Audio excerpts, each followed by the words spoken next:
अंजलि मिश्रा और स्वागत है आपका हमारे चैनल में। बिहार में सियासी उलटफेर के साथ ही आपको बता दें कि जुबानी जंग भी देखने के लिए मिल रही है और ये जुबानी जंग नीतीश कुमार और प्रशांत किशोर के बीच में देखने के लिए मिल रही है। बता दें कि नीतीश कुमार प्रशांत किशोर पर तंज कसते हैं तो प्रशांत किशोर नीतीश कुमार पर टिप्पणी करते नजर आते हैं। ट्वीट किया भी जाता है और डिलीट भी किया जाता है। तो आखिर में ये पूरा माजरा क्या है, किसने ट्वीट किया, किसने तंज कसा, इसके बारे में आइए हम जरा विस्तार से जान लेते हैं।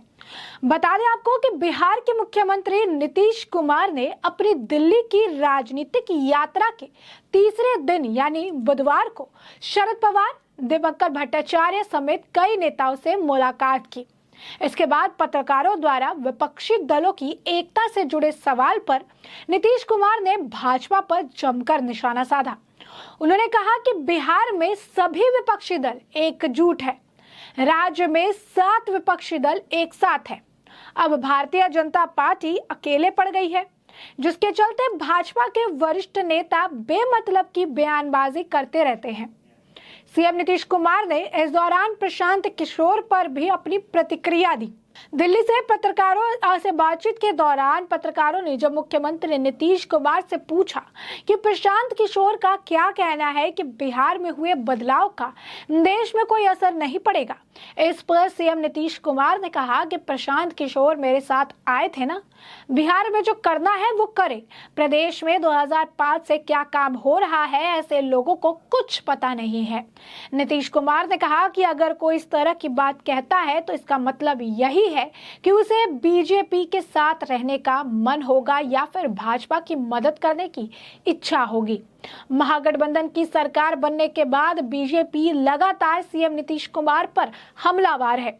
भाजपा के राज्यसभा सांसद सुशील मोदी के बयानों पर भी उन्होंने प्रतिक्रिया दी और कहा कि मेरे खिलाफ अनाप शनाप बोलने पर हो सकता है कि उनकी पार्टी उन्हें कोई जगह दे दे। सीएम नीतीश कुमार ने कहा कि मैं काम करने में यकीन करता हूं।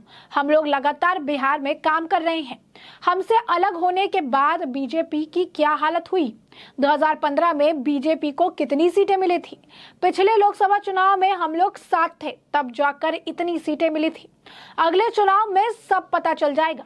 चुनाव रणनीतिकार प्रशांत किशोर पर नीतीश कुमार का जो तंज था कि बीजेपी में जाने का मन होगा, इस पर प्रशांत किशोर की तरफ से भी पलटवार किया गया, लेकिन बाद में किसी कंट्रोवर्सी को जन्म ना देने की वजह से प्रशांत किशोर ने इस ट्वीट को डिलीट कर दिया। प्रशांत किशोर ने जो है बिना किसी टिप्पणी के साथ तस्वीरों का एक पूरा सेट पोस्ट किया था। इसमें 4 तस्वीरें थी जिसमें नीतीश कुमार पीएम मोदी के साथ मुस्कुराते हुए नजर आए थे। अब यह पोस्ट डिलीट हो गई है। नीतीश कुमार और प्रशांत किशोर के बीच ताने उल्हाने का दौर तब शुरू हुआ जब बिहार के सीएम ने हाल ही में बीजेपी का साथ छोड़कर आरजेडी और अन्य दलों के साथ मिलकर सरकार बना ली। इस पर प्रतिक्रिया व्यक्त करते हुए पीके ने कहा था कि नीतीश कुमार 1 महीने पहले बीजेपी के साथ थे और अब विपक्ष के साथ है। ये कितने भरोसेमंद है ये लोगों को तय करना है। मुझे नहीं लगता कि बिहार में नई व्यवस्था का राष्ट्र पर कोई प्रभाव पड़ेगा। मैं इसे राज्य विशेष के विकास के रूप में देखता हूं। मुझे नहीं लगता कि राष्ट्रीय राजनीति पर इसका कोई भी प्रभाव पड़ेगा, लेकिन कोई भी प्रयास करने के लिए वो स्वतंत्र है। प्रशांत किशोर की इस टिप्पणी को राष्ट्रीय स्तर पर विपक्ष को एकजुट करने की कोशिश कर रहे नीतीश कुमार का महत्व कम करने की कोशिश के तौर पर देखा गया, जो कि 2024 में पीएम मोदी को चुनौती दे सकते हैं। नीतीश कुमार ने दिल्ली में पत्रकारों से बातचीत करते हुए प्रशांत किशोर के आंकलन का मजाक उड़ाया। विपक्ष के पीएम पद के उम्मीदवार के रूप में उभरने की चर्चा के बीच नीतीश कुमार ने राहुल गांधी, अरविंद केजरीवाल, शरद पवार जैसे बड़े नेताओं से मुलाकात की। नीतीश कुमार ने कहा कि वो मेरे साथ आए थे। बाद में मैंने सुझाव दिया कि दूसरी पार्टियों के लिए काम छोड़ दीजिए, लेकिन वो देश भर में ये काम करते रहे क्योंकि उनका ये धंधा है, इसीलिए उनके बयान का कोई अर्थ नहीं है। उन्होंने कहा कि बिहार में भी उन्हें जो करना है वो करें। उन्होंने कहा कि 2005 से बिहार में क्या काम हुआ है इसके बारे में उन्हें कुछ नहीं पता है, बस सस्ती लोकप्रियता के लिए अनगढ़ बात करते रहते हैं और अगर वो कोई ऐसी वैसी बात करते हैं तो शायद अंदर से बीजेपी में रहने या उनको मदद करने का मन होगा। इससे पहले प्रशांत किशोर ने नीतीश कुमार को लेकर कहा था कि वो 1 महीने पहले तो पक्ष में थे अब विपक्ष की गोलबंदी कर रहे हैं। इसीलिए उनकी विश्वसनीयता कितनी है ये जनता पर छोड़ देनी चाहिए। बिहार में अभी जो नया राजनीतिक प्रयोग हुआ है, मुझे नहीं लगता कि इसका कोई देशव्यापी परिणाम होगा। महागठबंधन की सरकार बनने के बाद भी मैंने कहा था कि बिहार में राजनीतिक घटना सिर्फ एक समय जो है सीमित है, लेकिन देश की राजनीति में इसका कोई फर्क या असर नहीं देखने के लिए नहीं मिलेगा, ऐसा मुझे लगता है। तो ऐसे में आप देख सकते हैं कि लगातार जो है बिहार में अब जुबानी जंग देखने के लिए मिल रही है। और ऐसे में बीच में ये खबरें भी सामने आई थी कि अमित शाह बिहार में भी एक मास्टर स्ट्रोक की प्लानिंग कर रहे हैं और ऐसे में प्रशांत किशोर को बीजेपी में आने का ऑफर मिल सकता है। और अब नीतीश कुमार भी ये कहते हैं कि प्रशांत किशोर को बीजेपी में आने का अवसर या फिर अंदर से मन है।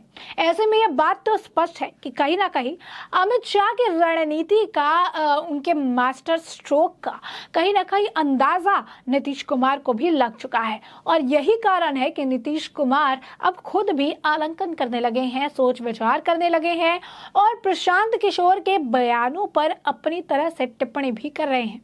बता दें कि जब ये सियासी उलटफेर हुआ था तब से अब तक प्रशांत किशोर और नीतीश कुमार के बीच जुबानी जंग देखने के लिए मिलती है, तो कभी ट्विटर वॉर देखने के लिए मिलता है, कभी ट्वीट्स करके एक दूसरे पर तंज कसते हैं, तो कभी बिना नाम लिए ही एक दूसरे पर सवाल उठा देते हैं।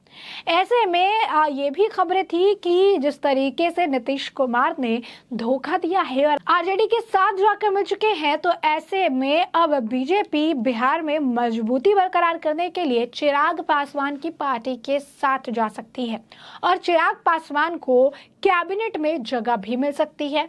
भले उनकी कुछ शर्तें थी और ये खबरें भी हैं कि इन शर्तों को मान लिया गया है और आने वाले वक्त के साथ इसकी घोषणा भी की जाएगी कि चिराग पासवान की पार्टी और बीजेपी मिलकर आगे काम कर रही है। अब इन सूत्रों के हवालों की खबर कहिए या फिर कहिए कि ये चर्चा का बाजार जो है ये इतना गर्भ है, तो इसमें कितनी सच्चाई है ये तो आधिकारिक ऐलान होने के बाद ही स्पष्ट हो सकता है। लेकिन फिलहाल के लिए बिहार की राजनीति दिन पर दिन काफी ज्यादा दिलचस्प होती नजर आ रही है, खासकर तब जब चुनाव अलग अलग जगहों पर काफी करीब आ रहे हैं और साथ ही अब बीजेपी 2024 को लेकर तैयारी में लगी है, तो नीतीश कुमार को भी 2024 को लेकर विपक्ष को एकजुट करने का काम सौंपा गया है। तो इसी बीच जुबानी जंग लगातार जारी है। प्रशांत किशोर ने भी ट्विटर पे जो है तंज कसा, उन्होंने भी पिक्चर साझा करके जो नीतीश कुमार है उन पर तंज कसने की कोशिश की, लेकिन बाद में फिर उन्होंने डिलीट की। उन्हें जो है अब इस कंट्रोवर्सी में पड़ना ही नहीं है और इसी वजह से प्रशांत किशोर ने एक बैक स्टेप ले लिया। अब ऐसे में ये देखना दिलचस्प होगा कि आने वाले वक्त के साथ बिहार की राजनीति क्या कुछ करवट लेती है, जिससे भी हम आपको अपडेटेड रखेंगे। फिलहाल के लिए हमने आपको ये जो पूरा मामला है वो बड़े विस्तार से बताया है कि किस तरीके से नीतीश कुमार प्रशांत किशोर पर टिप्पणी कर रहे हैं और कह रहे हैं कि प्रशांत किशोर इसी वजह से ऐसी टिप्पणियां करते हैं क्योंकि उन्हें या तो बीजेपी पे जाने की इच्छा है या फिर उनका मन है कि उन्हें बीजेपी पे जाने का मौका मिले। तो वहीं प्रशांत किशोर ने भी नीतीश कुमार के इस तंज को सीरियसली लेते हुए ट्वीट किया था, लेकिन बाद में उनका शायद मन बदल गया और उन्होंने इस ट्वीट को डिलीट कर दिया। और इन दोनों के बयानबाजी के बीच में अब अटकलों का बाजार ये गर्म है कि क्या सच में प्रशांत किशोर क्या बीजेपी में आ सकते हैं, और अगर क्या उन्हें बीजेपी में आने का मन की बात अगर सच है तो क्या अमित शाह के तरफ से प्रशांत किशोर को बीजेपी में आने का ऑफर मिल सकता है। और ये सभी चीजें आने वाले वक्त के साथ ही स्पष्ट हो पाई। फिलहाल के लिए इस पूरे मामले पर आपकी भी जो राय हो हमें कमेंट सेक्शन में कमेंट करके जरूर साझा करें।